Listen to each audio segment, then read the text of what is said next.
Okay, YouTubers, I thought I would do a little video here, try to share a little bit of knowledge. Some of it's my knowledge, some of it I've acquired from other people, but hopefully it'll be helpful to other people RVing. Um, I'm going to try to act like this is all freestyling it, but I do have notes that I'm going to check with from time to time. The first thing to know is things are going to break. RVs break, things go wrong, not everything is perfect, but don't get overexcited because, things in a house break.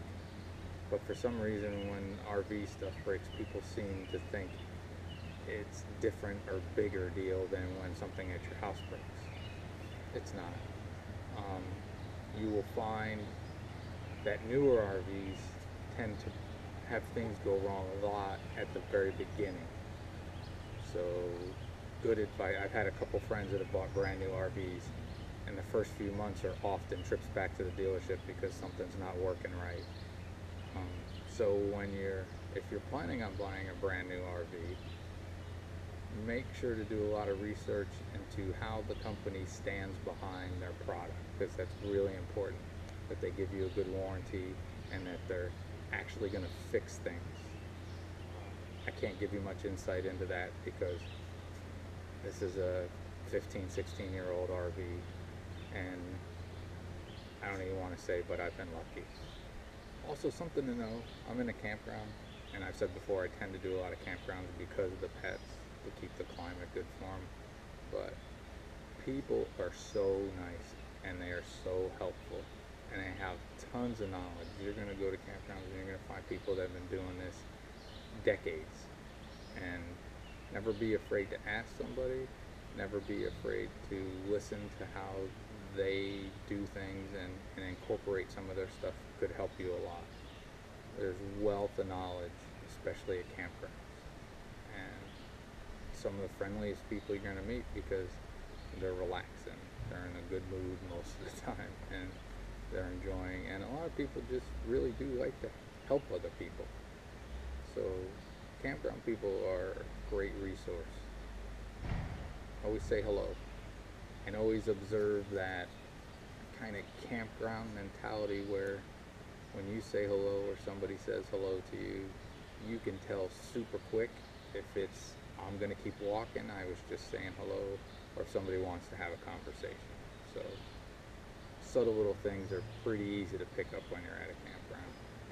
If you're just getting started, it is a learning process. If you have a timetable where you're going to do it, watch a lot of YouTube videos, not just mine. Watch people that actually know what they're doing.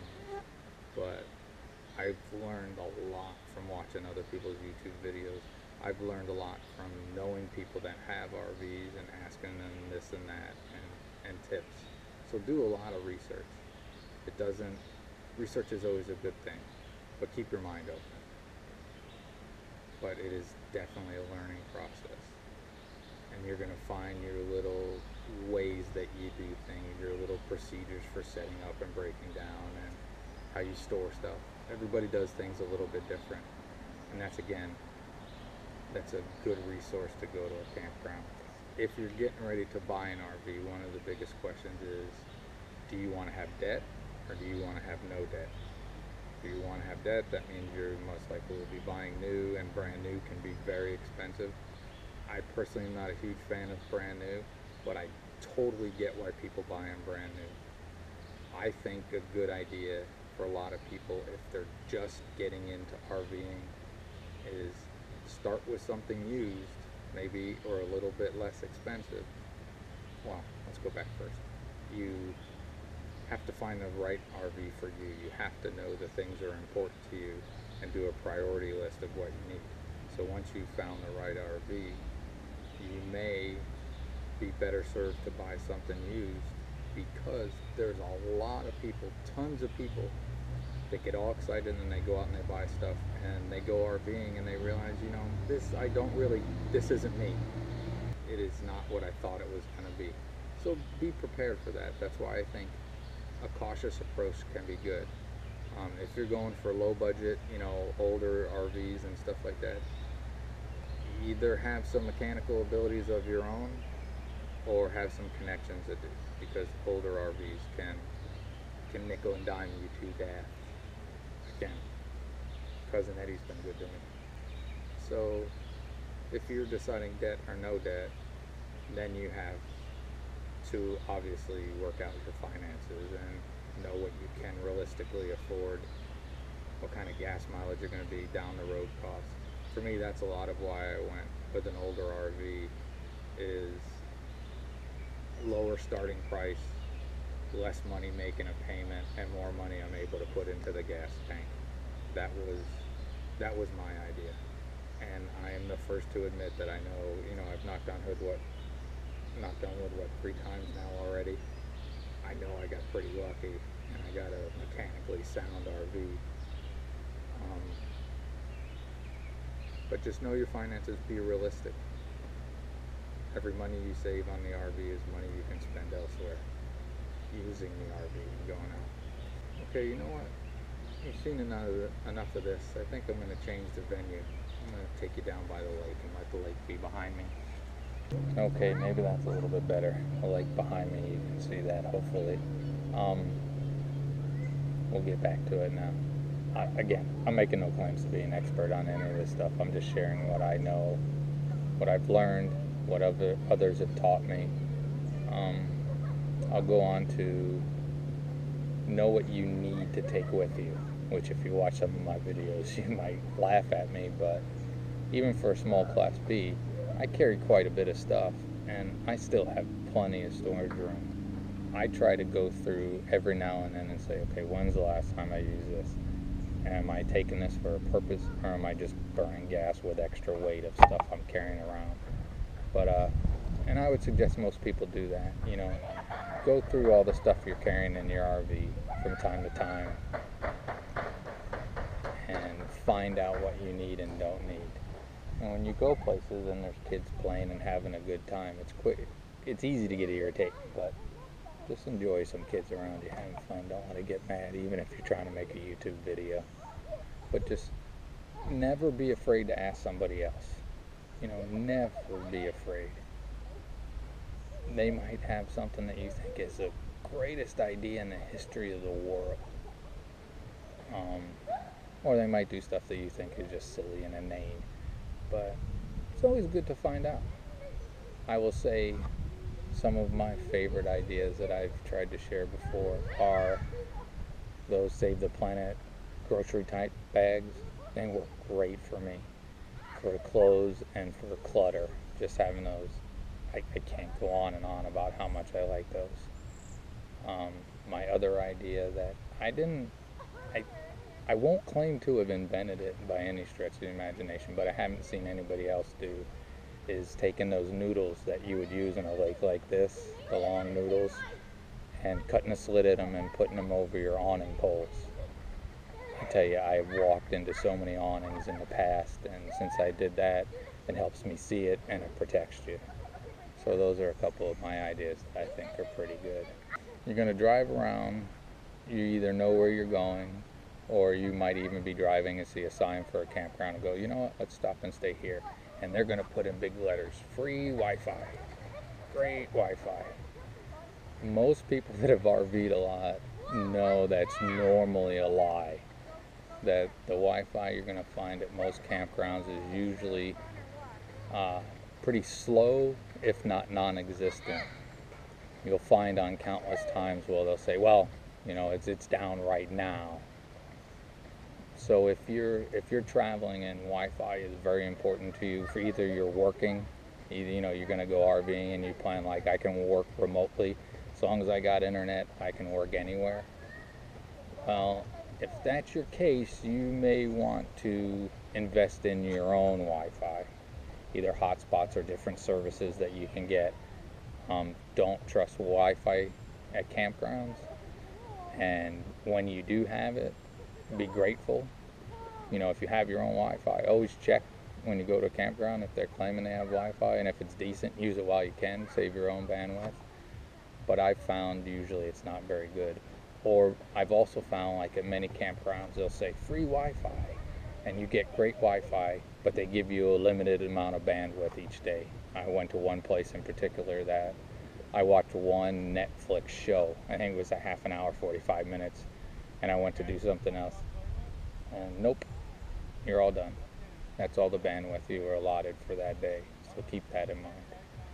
Wi-Fi, if it's crucial to you, make sure you handle your own. This next, I don't do this myself, but if you're going to full-time RV and you need mail service, there are places that'll do it, that for a fee, obviously. I think there's one called Escapees Mail Service, and you can look that up online, and from everything I've heard, they're excellent. You can keep updating them, telling them where you've moved, and they'll get your mail forwarded to you. Even in this computer age where we tend to think mail's not important, there are times for some people that mail can be very important. So do a little research if you're planning on full-time into what your mail requirements might be. You also find sometimes if you're full-timing, again, I'm not, but I've talked to people that do. If you think I'll just get a post office box, for a lot of things you need an actual address.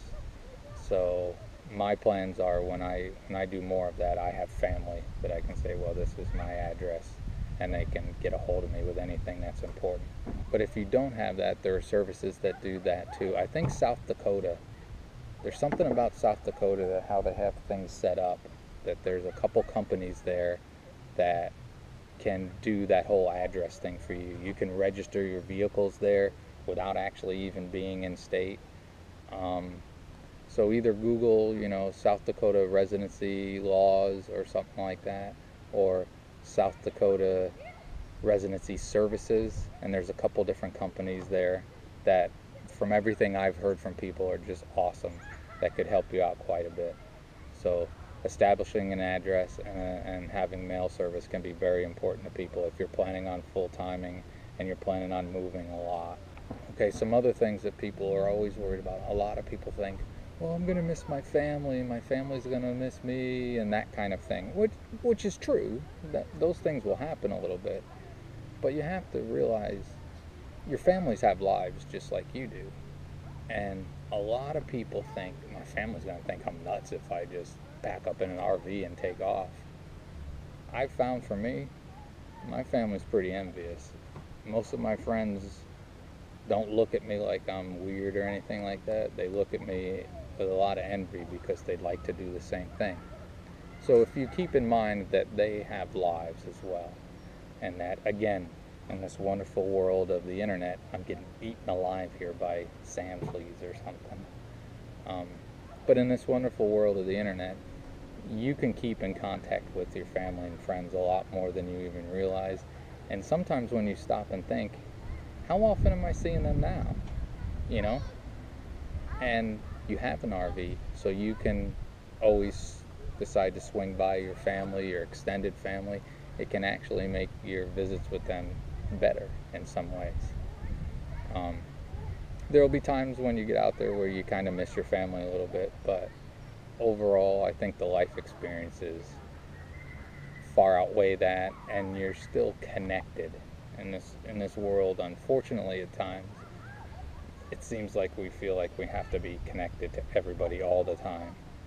And I think if you were to get out in an RV life, if this is a concern of yours, if you're to get out there, you will feel the freedom of not feeling that obligation, and that when you do speak to them and see them, it is more meaningful than oftentimes when you're just popping over all the time. That's for me. That's how I view it. Okay, so you've got the RV. I would say the worst thing you could do is you get your RV either out of the dealership or you bought it from somebody's house and you say, here we go, we're setting off on a 2,000-mile trip. I would never, never recommend anybody do that. I didn't do that. A lot of people I know don't do that. I think you need to take a couple trips that are very short in distance, like as short as you can almost make. If you have a campground that's really close, take a short trip there and learn how things work. Learn what's easy, what's hard, and if you're buying either a new or used, give it a chance to tell you what problems you might have before you set off across the country and realize, all right, it's broke. I don't know anybody here. I don't know who I can trust to help me with maintenance if I can't do it myself. I would think taking some practice runs is very important to learn your RV and to make sure your RV is functioning well.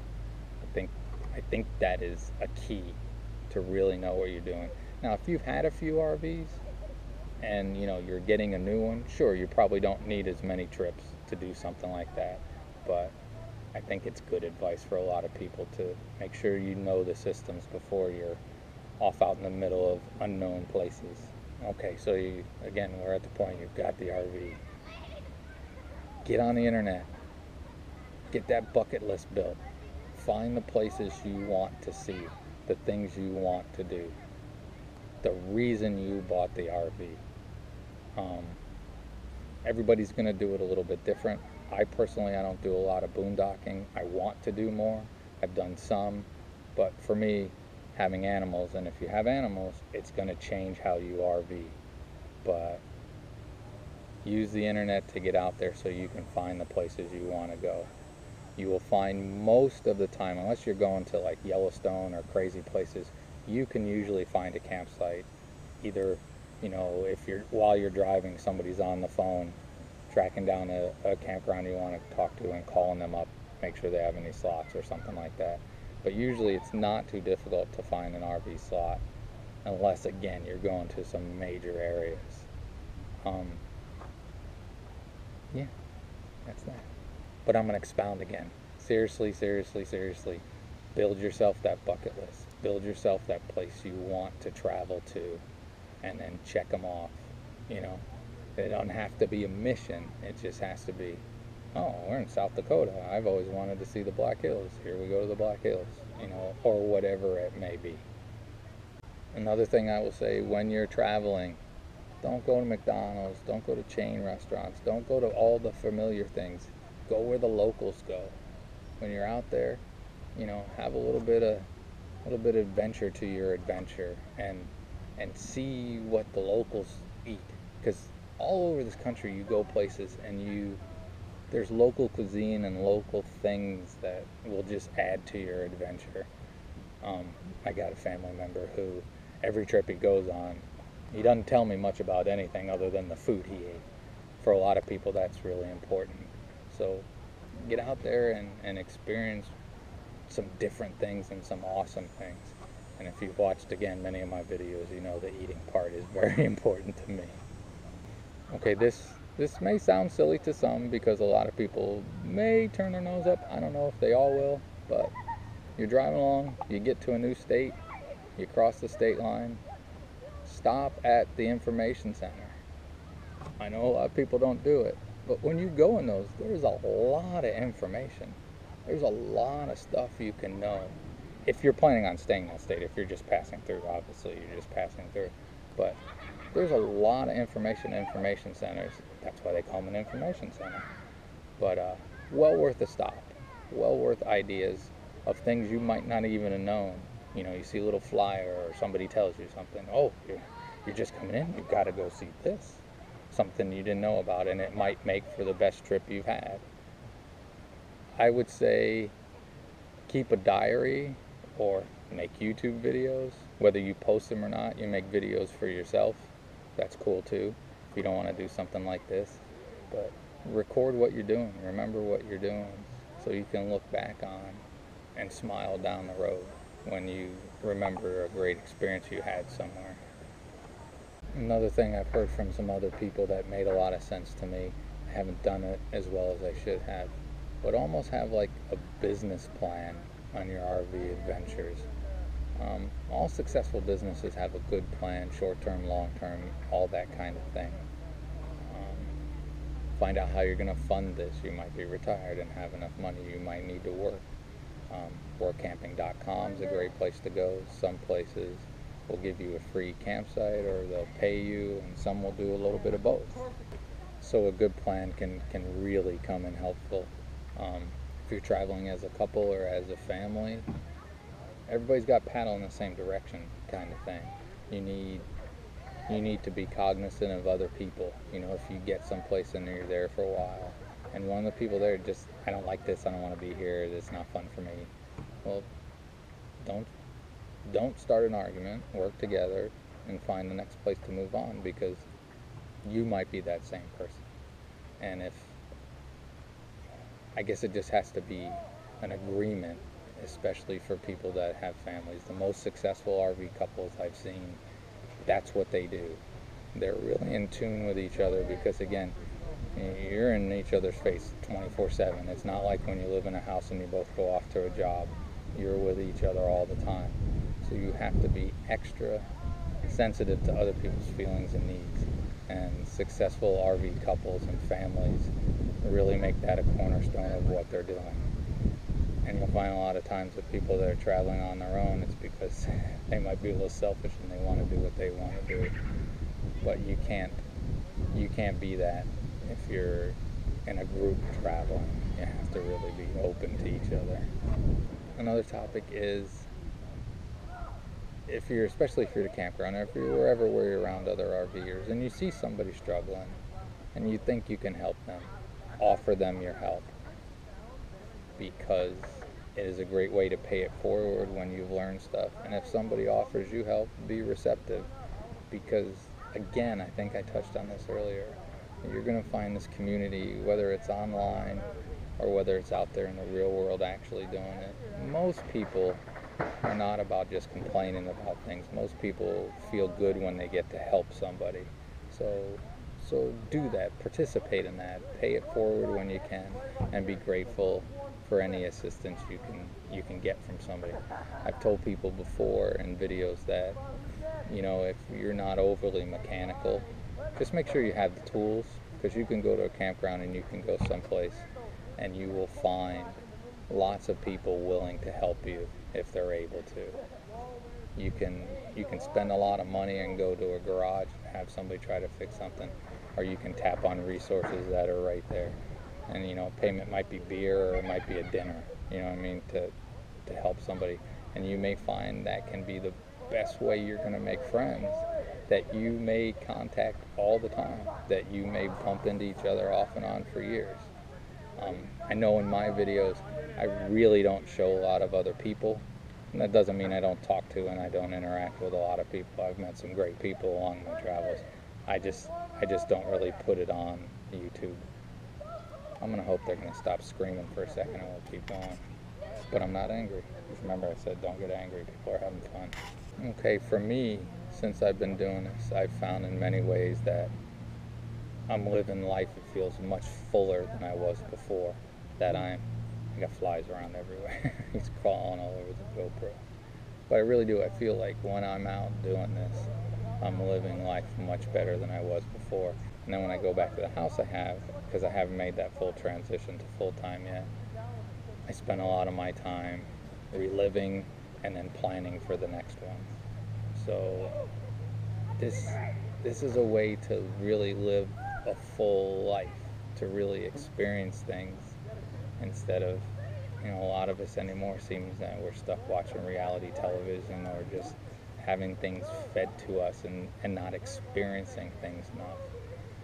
And getting in an RV and going places is a great way to experience the real part of life, because you only get one, and you can spend your time saving money forever, and then by the time you have enough saved and you're like, all right, now I'm going to do it, well, I got to get this RV because I can't walk those 3 steps up that. I don't think when you're done, said and done at the end, that's the life that most people want to live. You don't find many people that on their deathbed say, man, I wish I just could have worked a few more years, because that's not what life's supposed to be about. Life's not supposed to be about making as much money as you can to save up to pay for a nursing home, waiting for the end. It might have gone a little morbid there, but what I'm really trying to get to is life is an experience. Experience it.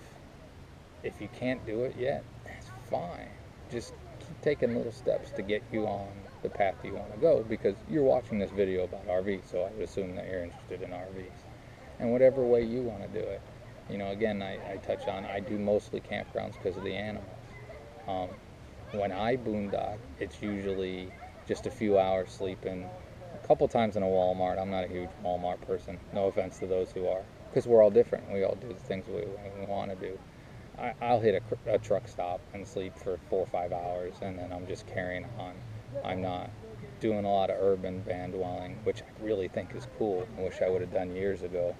You can save a lot of money living in a van while you're working, but that wasn't my path. That wasn't where it took me. But especially when you go to YouTube, there's a million different people doing the same thing a million slightly different ways. And there's a vast resource out there. And you should tap into that. And then live vicariously if you need to for a little bit. And then once it's your opportunity and it's your time and you're ready and you're prepared, hit it. Go get it. Enjoy the life and do the things that you want to do. And take all the knowledge you've gleaned from other people and use it for your advantage. So that's my ramble. That's my ramble about RVing. Hopefully it's been some help to some people, and I hope that anybody that's getting close and wanting to do this, I hope you get to live that dream pretty soon, because it's pretty cool. So as I always like to end, have a great and wonderful day.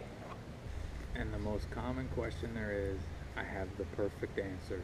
Everybody's been looking, everybody wants the answer to this question. I've got your answer. Without a doubt. 100%. Pay attention. I'm going to say it louder, but I should whisper it. What kind of RV should I get?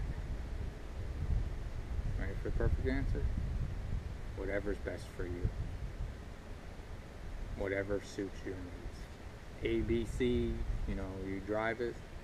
Cool, whatever works for your life. Travel trailer, fifth wheel. Cool, whatever works for your life. Whatever you view as the most beneficial way to travel for you. They all have pluses and minuses, but the answer truly is whatever's best for you. There's no right or wrong answer. Like most of life, everybody's got opinions, but there's not many right or wrong answers. I chose a Class B for me because it's mainly just me traveling most of the time, and the two idiot cats. So I don't need a true towed or secondary vehicle. A lot of people like A, B's, and C's because if they're in a place where they want to leave, boom, they can drive right out of there and they don't have to go outside if it's bad situations. I know a lot of people have made a claim that's why they want to type. Travel trailers work for a lot of people, and fifth wheels because they want the vehicle for multiple purposes. But whatever, break down your priorities, break down your needs and your wants, and find the thing that best suits you. But it is important to find the right RV for you, because I think that is the major cause of why a lot of people either don't like or quit RVing. A lot of times it's because they chose the wrong RV for them. That's it. The perfect answer is whatever's right for you. And if anybody tells you you're wrong, they're the one who's wrong. You just find what works for you and be happy with it and go and do.